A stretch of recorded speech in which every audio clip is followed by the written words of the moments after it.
This is Mountaintop History, a podcast produced by the Thomas Jefferson Foundation at Monticello. Mountaintop History brings forward meaningful stories from this historic home and plantation, from the past and from the present. My name is Kyle Chattelton. And I'm Olivia Brown. Thank you for joining us. We hope you'll learn something new. If you read names like Gustavus, Caractacus, Remus, Romulus, or Castor, you might think you were reading a history book rather than the names of Thomas Jefferson's horses. As a man born of the Virginia elite, Jefferson grew up on horseback, riding horses while he was a child and exploring his father's plantation. As he aged, his love of horses hardly waned. Throughout his life, he owned over 100 horses we have records of today, and while many of them were used for farm labor, drawing plows and pulling wagons, others were well-bred and of the best stock. In the late 17th and early 18th centuries, 3 stallions were imported to England, 1 Turkish and 2 Arabian, and they became the 3 horses from which all modern thoroughbreds are descended today. Known for their speed and strength, thoroughbreds are considered to be the best racing breed. Many of Jefferson's favorite riding horses were descendants of one of these 3 stallions, Godolphin Arabian. While he never had his personal horses entered into races, Jefferson did watch and enjoy the sport of horse racing, which was becoming increasingly popular in the upper echelon of society. His horses, likely some of the best bred in the nation, were instead Jefferson's personal riding horses or drawing his carriages. His quote-unquote blooded horses, as he called his thoroughbreds, were often mentioned not only in Thomas Jefferson's own memorandum books, where he recorded their purchase or birth, but were also remembered by visitors to Monticello.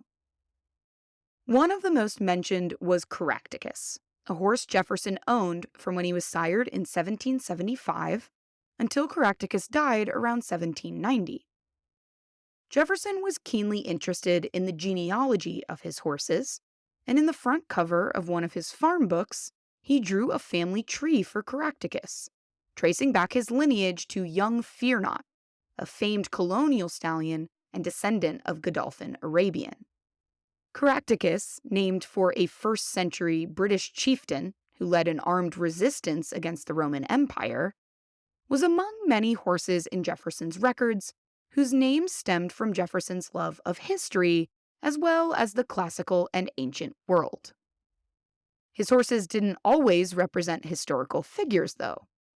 Ally Croker, one of Jefferson's earliest recorded riding horses, whom he inherited from his father-in-law John Wales, became one of his primary breeding mares. She was the mother of Caractacus and was named for a popular Irish folk song. Peggy Woffington, a horse foaled in 1778, was named for an Irish socialite and actress, and Polly Peachum, born the same year, was named for a character from John Gay's 1728 opera, The Beggar's Opera. In 1815, David Isaacs, a Jewish merchant living in Charlottesville, sold a horse named Tecumseh to Thomas Jefferson, presumably named after the famed Shawnee leader. These horses and many others resided at Monticello and accompanied Jefferson throughout his life and political career to many places around the country. While they were used as a form of transportation, Jefferson took pride in the quality of horses he owned and considered them to be more than a way to get from one place to another. Edmund Bacon, one of Monticello's overseers, said Jefferson was, quote, passionately fond of a good horse. Thomas Jefferson was known for using horseback riding as a form of exercise, and in his retirement would often take daily rides around the plantation. He also used this time in other periods of his life as a time of reflection. Following the death of his wife, Martha Wales Skelton Jefferson, in 1782, Thomas Jefferson often would take solitary rides while grieving the loss. He was usually alone, but if he ever allowed anyone to accompany him, it was only his eldest daughter Martha, who was at the time around 10 years old. Later in his life, Jefferson enjoyed taking rides in his phaeton carriage, which he would drive himself. Visitors to Monticello, like Margaret Bayard Smith, did not always enjoy sharing the carriage with Jefferson on the reins, however. She recounted enjoying the conversation, but being so afraid on the roads that she expressed her alarm and even wanted to jump out of the carriage. Many visitors to Monticello would have ridden their horses or carriages up the, quote, steep and savage hill to Jefferson's mountaintop home, as it was described by George Ticknor in 1815. Horses owned by Thomas Jefferson and those brought to Monticello by visitors would have likely been cared for in the stables, which were run by enslaved hostlers. We have record of 2 enslaved men, Jupiter Evans and Wormley Hughes, who worked at times as chief hostlers and coachmen, caring for the horses in the stable as well as the equipment used to ride them.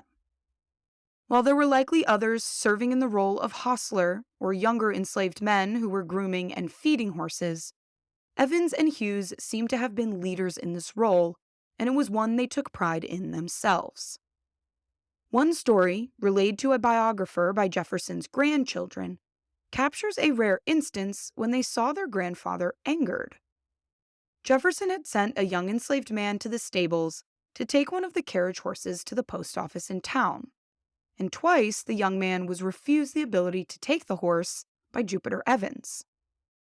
Jefferson summoned Evans to explain himself, and even in the face of his enslaver's anger, Evans, quote, firmly declared that he must not be expected to keep the carriage horses in the desired condition if they were to be ridden around by boys. While Jefferson ultimately agreed with Evans, he admonished him and told him never to use, quote, so blunt a method of telling his mind. Jupiter Evans was trained to care for the horses in the stables, and he knew he was caring for some of the most elite animals in the country.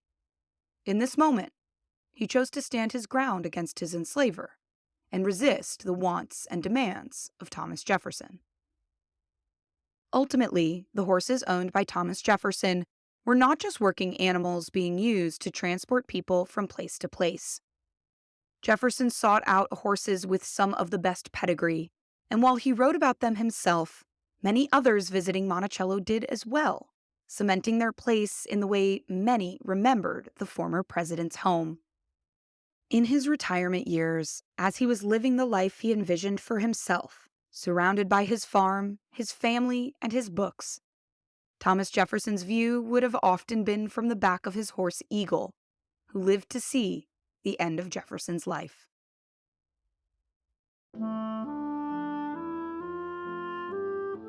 This has been another episode of Mountaintop History, a collaboration podcast between WTJU and the Thomas Jefferson Foundation.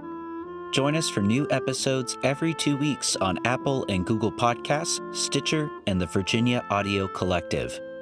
To learn more about Monticello or to plan your next trip, visit us online at monticello.org.